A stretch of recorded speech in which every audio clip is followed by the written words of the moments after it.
오늘 이 아침 주님께서 우리에게 주시는 말씀은 창세기 28장 6절에서 13절까지의 말씀입니다. 제가 들고 있는 구약 40페이지가 되겠습니다.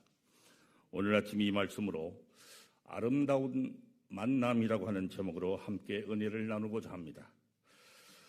정채봉 작가님의 에세이집 만남을 보시게 되면 사람의 만남에는 5가지의 종류가 있다라고 했습니다.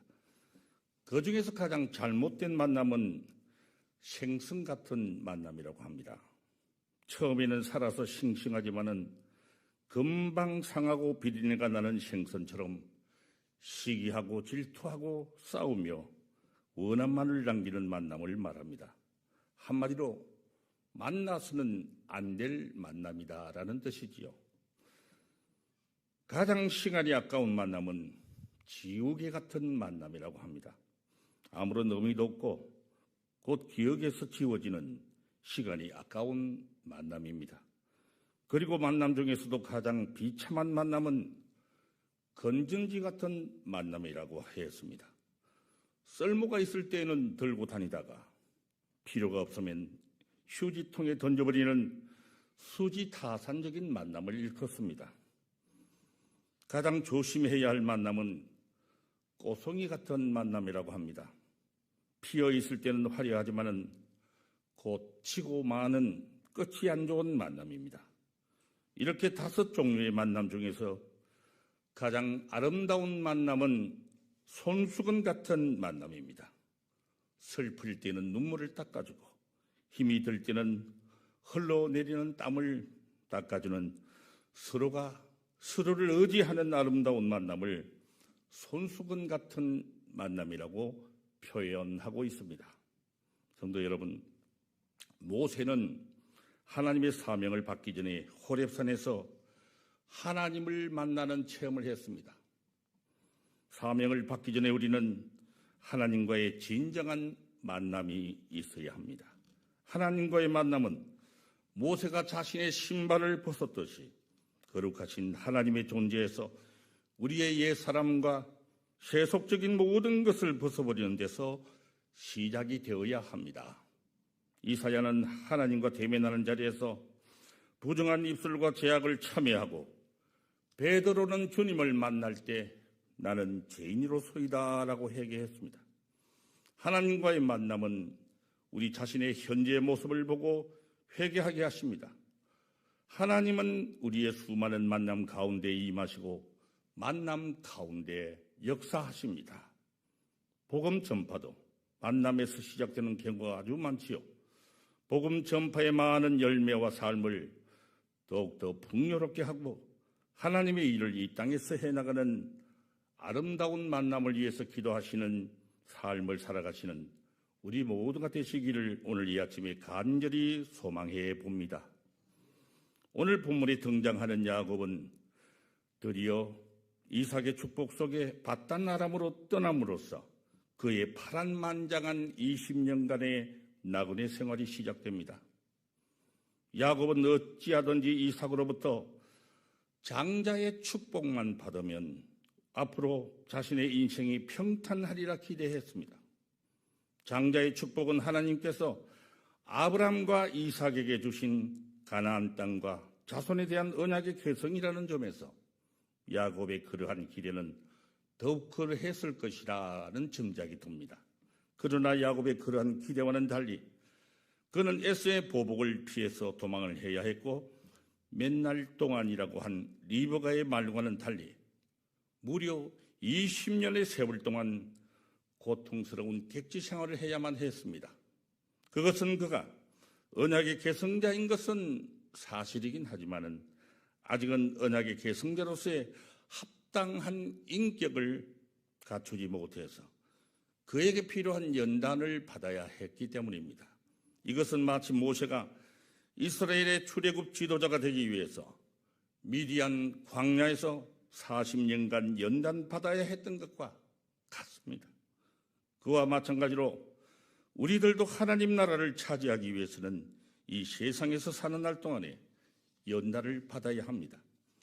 이것은 우리 성도들이 비록 하나님 나라에 대한 약속을 받았으며 세상으로부터 구별되었다고는 하지만은 우리 안에는 아직도 제약된 성품이 남아있어서 하나님의 자녀로서의 합당한 성품을 온전히 갖추지 못했기 때문이었습니다. 그러므로 성도들은 하나님께서 부르시는 그날이 언제인지 알 수 없지만은 하나님의 나라에 거할 하나님의 자녀로서의 합당한 성품을 온전히 갖추기까지 이 세상에 사는 동안 찾아오는 시련을 고통스러워하기보다는 오히려 자기 연단의 기회로 삼아서 완전한 성화에 이르도록 노력하는 우리 모두가 되어야 할 줄 믿습니다. 6절의 말씀 그리고 7절, 8절, 9절을 제가 봉독해 올리겠습니다. 에서가 본적 이삭이 야곱에게 축복하고 그를 밧단 아람으로 보내어 거기서 아내를 맞이하게 하였고 또 그에게 축복하고 명하기를 너는 가나안 사람의 딸들 중에서 아내를 맞이하지 말라 하였고 또 야곱이 부모의 명을 따라 밧단 아람으로 갔으며 에서가 또 본적 가나안 사람의 딸들이 그의 아버지 이삭을 기쁘게 하지 못하는지라 이에 에서가 이스마엘에게 가서 그 본처들 외에 아브라함의 아들 이스마엘의 딸이요 느바요스의 누이인 마할랏을 아내로 맞이하였더라. 아멘. 6절에서 9절 말씀에 에서는 자신의 이방 출신 아내들이 아버지 이삭을 기쁘게 하지 못하자 아브라함의 혈통을 이어받은 이스마엘의 딸 마할랏과 다시 결혼을 하지요. 이것은 에서가 장자의 축복을 받지 못한 것은 그의 이방 아내들이 이삭에게 기쁨이 되지 못했기 때문이 결코 아니었습니다. 에서가 장자의 축복을 받지 못한 원인은 바로 그 자신에게 있었습니다.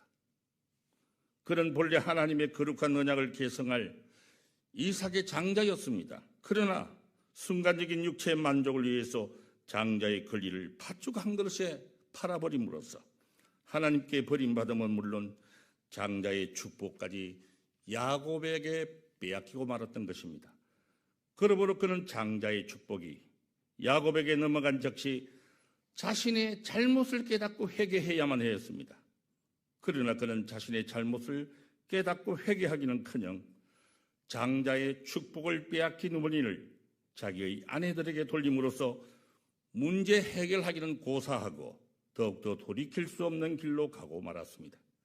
이처럼 어리석은 자는 어떤 문제에 부딪히면 그 원인을 먼저 자기 자신에게서 찾아보기보다는 먼저 외부에서 찾습니다. 그러므로 우리는 어떤 문제에 직면해 있을 때 에서와 같이 어리석은 자가 되어서 그 문제의 원인을 외부에서 찾으려 해서는 안 될 줄 믿습니다. 우리는 모든 문제의 1차적인 원인을 바로 자기 자신에게서 찾아야 합니다. 그렇지 아니하고 남을 먼저 탓하고 외부에서 문제의 원인과 해결책을 찾으려고 한다면 결국 그 문제도 해결할 수 없을 뿐만 아니라 에서와 같이 오히려 더 큰 문제를 야기시키게 될 줄 믿습니다. 성도 여러분, 사람들은 인생을 가리켜서 여행으로 비유합니다. 또 어떤 사람들은 우리의 인생을 일컬어서 모험이다라고도 말하지요. 익숙한 장소, 익숙한 환경을 떠나서 단 한 번도 경험해 본 적이 없는 미지의 세상으로 옮겨간다는 것은 결코 쉬운 일은 아닐 것입니다. 야곱에게 있어서 이 길은 험난한 가시밭길입니다. 새로운 길을 찾아 떠나는 이 길은 그동안 자신이 살아왔던 모든 것을 내려놓아야 한다는 고통이 동반하는 길입니다. 그런데 이러한 고통의 현장 속에서 야곱은 신비한 경험을 하게 됩니다. 바로 하나님을 만나게 된다는 사실입니다. 이제 우리는 2023년도를 마무리하고 새로운 2024년도를 맞이할 준비를 하고 있습니다. 희망찬 새해를 맞으면서 우리는 과연 어떤 사람을 만나느냐에 따라서 우리의 인생 또한 달라질 것입니다. 왜냐하면 우리의 선택은 만남과 선택을 통해서 이루어지기 때문이지요. 우리의 인생길에는 여러 종류의 만남이 있습니다. 그 중에서도 하나님과의 만남이야말로 가장 큰 축복이요 가장 아름다운 만남입니다. 하나님을 만나게 될 때 우리의 삶은 놀랍도록 변하게 됩니다. 하나님을 만나게 될 때 비로소 우리의 가치관이 달라집니다. 자신의 삶을 바라보는 인생관이 달라집니다. 하나님을 만나는 것보다 우리의 삶에서 더 중요한 것은 없습니다. 왜냐하면 우리의 영원한 운명의 순간이 결정되는 변화의 순간이기 때문입니다. 그렇다면 여러분, 이 귀한 하나님을 언제 어디에서 만날 수가 있단 말입니까? 오늘 본문 속의 야곱이 하나님을 만난 장소는 그 누구도 상상할 수 없는 장소였습니다.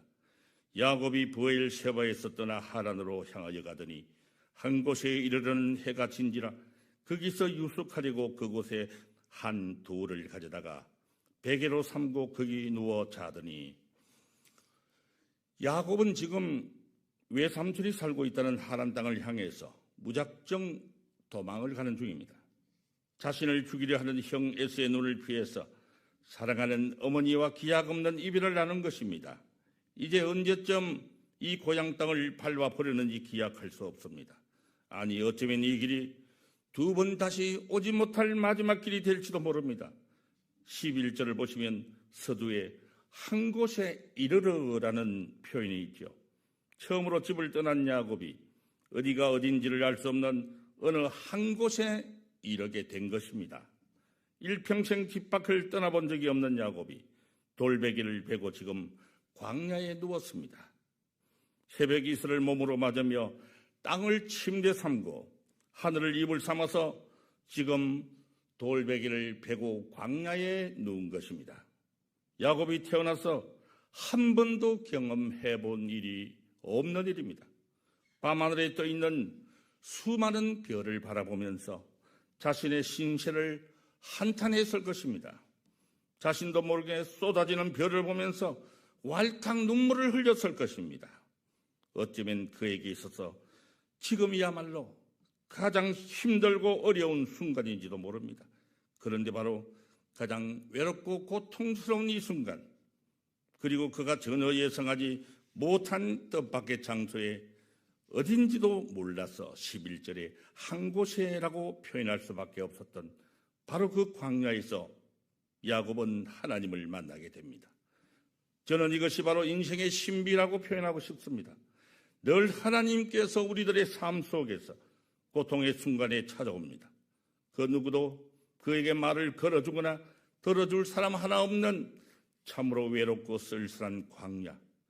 내일이면 그에게 무슨 일이 어떻게 벌어질지 모르는 무섭고 불안하기 짝이 없는 광야. 사랑하는 가족들과 갑작스레 생이별을 하고 아픈 마음을 달래면서 홀로 밤을 지새워야 하는 광야. 오늘 이 밤은 야곱의 인생에서 가장 괴롭고 쓸쓸하고 고독한 밤이 될 것입니다. 오늘 이 밤은 마치 인생의 절벽 청길당 떨어지 위에 선 적막감이 감돌고 무서움이 엄습해오는 가장 고독한 밤이 될 것입니다. 야곱의 인생에서 가장 고독한 밤이요 가장 고통스러운 이 밤에 하나님께서 야곱을 직접 찾아오셨습니다. 하나님께서 뜻밖의 시간에 야곱을 찾아오신 것처럼 우리에게도 전혀 예상치 못한 뜻밖의 시간에 하나님께서 여러분들을 찾아오실 줄 믿습니다. 12절 13절의 말씀을 제가 봉독하겠습니다. 꿈의 사닥다리가 땅 위에 서 있는데 그 꼭대기가 하늘에 닿았고 또 본적 하나님의 사자들이 그 위에서 오르락내리락 하고 또 본적 여호와께서 그 위에 서서 이르시되 나는 여호와니 너는 조부 아브라함의 하나님이요 이삭의 하나님이라. 네가 누워있는 땅을 네가 너와 네 자손에게 주리니. 아멘. 성도 여러분, 다시 한번 정확하게 설명드리자면 어디를 찾아봐도 야곱이 하나님을 찾았다라고 하는 기록은 찾아볼 수 없습니다. 야곱이 하나님께 나아간 것이 아니라 도리어 하나님께서 야곱을 만나고 싶어 하셨다는 것을 알 수 있습니다.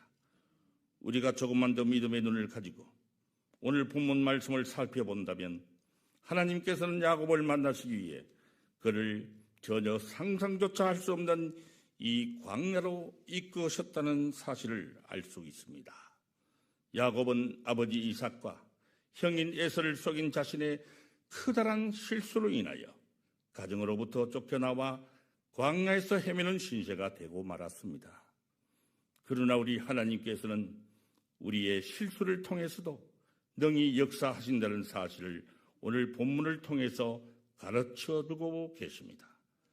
주님께서는 우리가 서 있는 바로 이 자리, 실패와 좌절이 있는 나에게도 찾아오신다는 사실을 믿으시는 저와 여러분 되시기를 주님의 이름으로 간절히 기도드립니다. 신명기 32장 9절에서 10절까지의 말씀을 한번 찾아보시겠습니다. 여호와의 분깃은 자기 백성이라. 야곱은 그가 택하신 기업이로다. 여호와께서 그를 황무지에서 짐승이 부르짖는 광야에서 만나시고 호위하시며 보호하시며 자기의 눈동자같이 지키셨도다. 아멘. 여러분, 하나님께서는 야곱을 어디에서 만났습니까? 편안한 집안의 거실에 앉아서 만났습니까? 아니면 잔치가 열리는 커다란 궁전의 뜰에서 만났습니까? 아닙니다.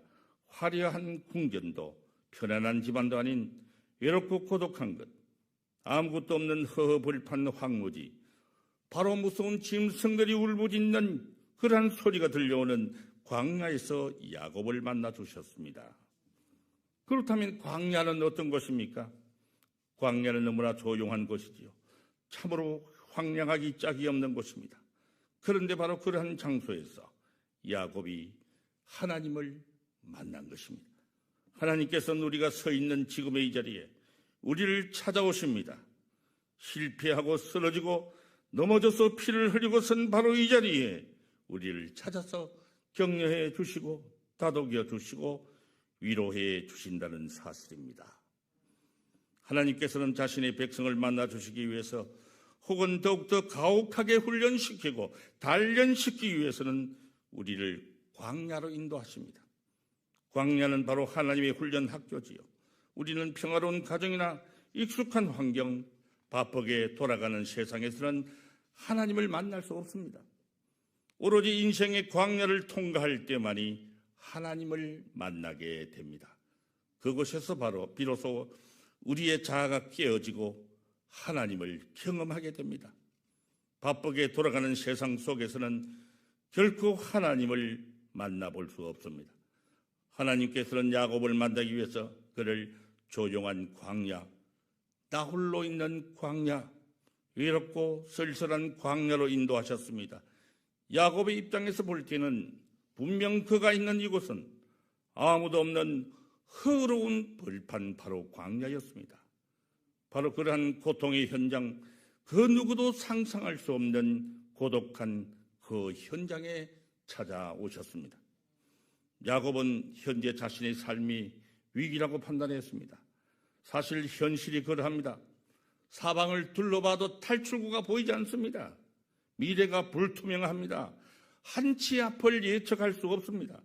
그러나 우리는 여기에서 본문을 통해 알 수 있는 것은 야곱에게는 아직 한 가지 희망의 불빛이 남아있다는 사실입니다. 그것은 바로 하늘의 문이라는 사실입니다. 성경을 읽다 보면 위기의 순간에 하늘 문이 열리는 것을 자주 볼 수 있지요.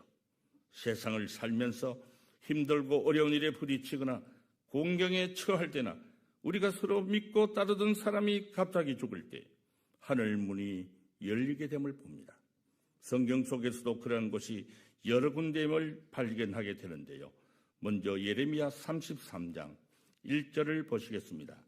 예레미야가 아직 시위대 뜰에 갇혀 있을 때에 여호와의 말씀이 두 번째로 임하니라 이러시되, 예레미야가 인생의 광야를 지나고 있을 때 하늘 문이 열리는 것을 보게 됩니다. 인생의 모든 문이 닫혀 있을 때 오히려 하늘 문이 열린다는 사실입니다. 한 구절 더 보시겠습니다. 이사야 6장 1절입니다. 우시야 왕이 죽던 해에 내가 본 적 주께서 높이 들린 보좌에 앉으셨는데 그의 옷자락은 성전에 가득하였고. 아멘. 우시야 왕이 처음에는 옳은 일을 했지요. 그러나 점점 교만해져 가더니 결국에는 하나님의 벌을 받고 죽었습니다. 이스라엘은 하나님을 버렸습니다. 우상이 판을 치는 영적으로 타락한 나라가 되었습니다. 아무런 소망이라고는 보이질 않습니다.